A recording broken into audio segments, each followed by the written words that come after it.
Hey guys, welcome back to my channel. Today we're going to be learning how to make oxtail using the slow cooker. I had so much fun doing this and I hope you guys enjoy it. So the first thing you're going to do is you're going to chop up your veggies and you're going to throw it onto your oxtails.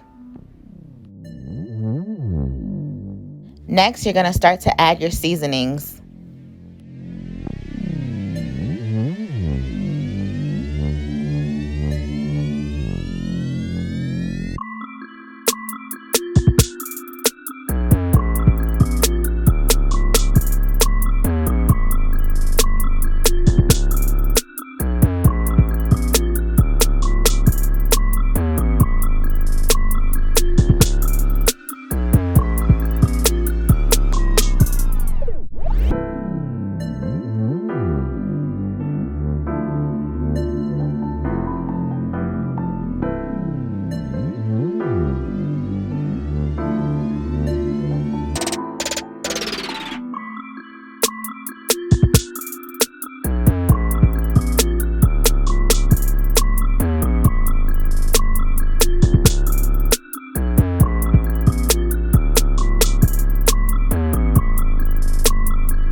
Now it's all done and ready to be mixed up. I will tell you guys that I added some minced garlic off camera. I forgot to do it while I was filming, but I did add some minced garlic. So please add about a tablespoon or two of minced garlic to your mixture because it gives it some nice flavor and that's what we're looking for, okay?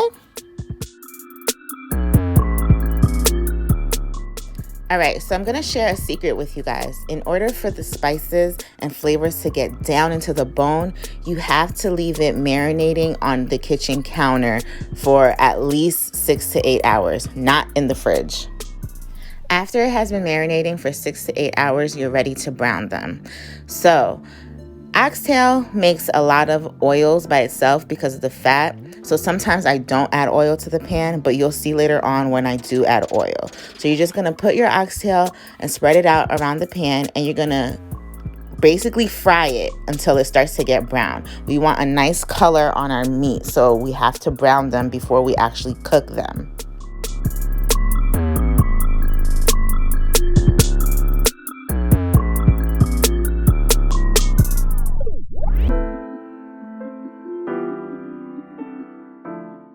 So what I'm doing here is just basically flipping them and tossing them to make sure all sides get browned. And here is when I add a little bit of the oil because it started to stick just a little bit and we don't want that to happen because then you start to lose your meat and the texture.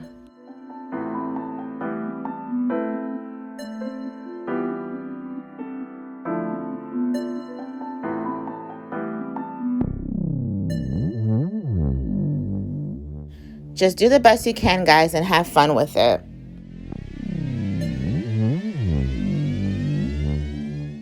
Once you're done frying them and getting them brown, you're gonna put them all in the slow cooker. Now you're gonna add your jerk seasoning.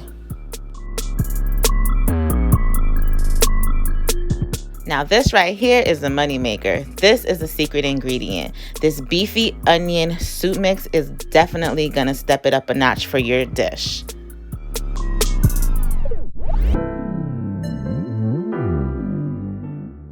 Y'all know I love me some bouillon, so we're definitely gonna add this to the mixture to bring some extra flavor.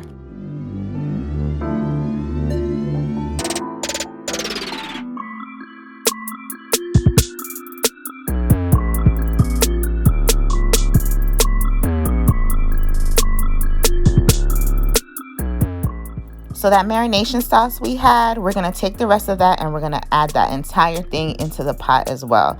This is gonna allow your meat to just sit and cook in all the spices and the juices, and it's just gonna taste amazing.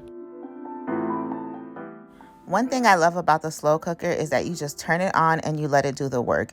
You can go to sleep, you can go to work, you can do whatever you have to do around the house without having to worry about anything. So what I'm doing now is just removing all the grease that has risen to the top. Like I said earlier, oxtail has a lot of fat around it, so it creates its own grease. Mind you, this is about 9.5 hours later, so you want to do all of this towards the end. You're going to take your carrots and you're going to drain them and rinse them, and you're going to put it in the pot, as well as your butter beans. Make sure you drain them and rinse them and then put it in the pot. You're going to put them all in when you have at least 30 minutes left of cooking.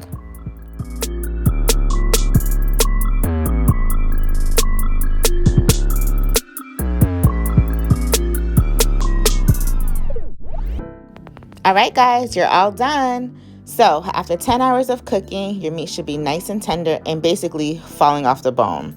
It should also be super juicy and nice and flavorful. As you can see in this piece right here, there's only bone left, so there's no meat. It's nice and tender and juicy. I hope you guys really enjoy this meal. It's definitely a classic in the Caribbean culture, and we love to eat our oxtail and rice and peas. Stay tuned for the next video because I'm going to show you guys exactly how I make my rice and peas. Bye!